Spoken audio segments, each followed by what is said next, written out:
Bonsoir Charlie, comment vas-tu? Bonsoir Isabelle, merci de m'interviewer dans les toilettes, c'est un grand plaisir. Merci à toi d'accepter mon invitation. Que fais-tu ce soir au Brief?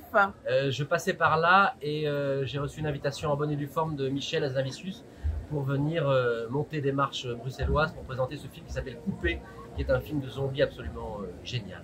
Très bien, et donc dans ce film tu as un rôle. J'ai un petit rôle, je le dis, c'est pour ça que je me permets de dire que le film est génial, c'est pas grâce à moi.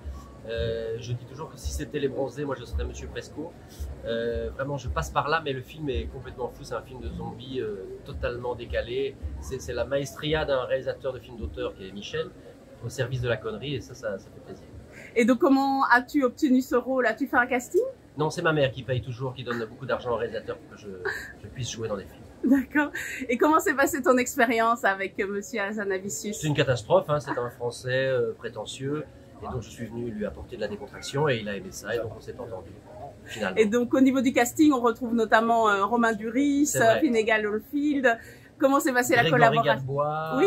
Bérénice Bejo Bien et sûr. Surtout Raphaël Quenard. Retenez bien ce nom, Raphaël Quenard et Jean-Pascal Zadi. Vous allez le dire. Extraordinaire. Ah, génial. Et alors vous étiez à Cannes pour l'ouverture, c'est bien cela? Tu peux me tutoyer et en effet on était plusieurs, donc tu as raison quand même de mettre le pluriel. On a fait l'ouverture, on fait l'ouverture de tous les festivals. Cannes, Bruxelles, Redu, oui. Bouillon, Warem. Bon ben génial. Et comment s'est passé le festival, l'accueil du public? Hyper bien. C'est un film qui est assez surprenant parce qu'il y a les 25 premières minutes ne laissent pas, ne donnent pas de piste sur ce que va devenir la suite du film et c'est ça qui est génial. Et donc sentir toute la salle cannoise qui est retournée comme une crêpe, c'était très agréable.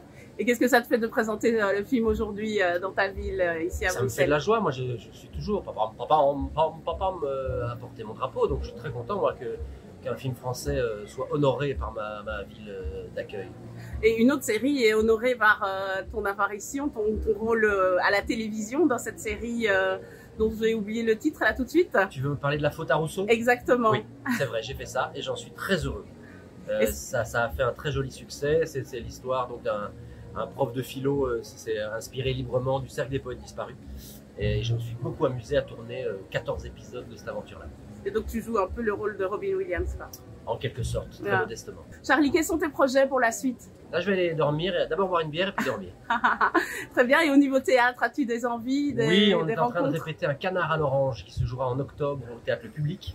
Et ensuite, on jouera En attendant Bojangles, donc la pièce originelle, avec ma femme Tania Garbarski et moi-même. Voilà, Canard à l'orange en preuve, mis en scène par Nicolas Briançon avec Michel Boguen, Tania Garbarski de nouveau et moi-même. D'accord, donc encore un lien avec Romain Duris. Bojangles, c'est un lien avec Romain Duris, ouais. Le Canard à l'orange, non. Très bien, merci beaucoup Charlie et merci bonne à projection. Toi, Isabelle. Au revoir. Ciao.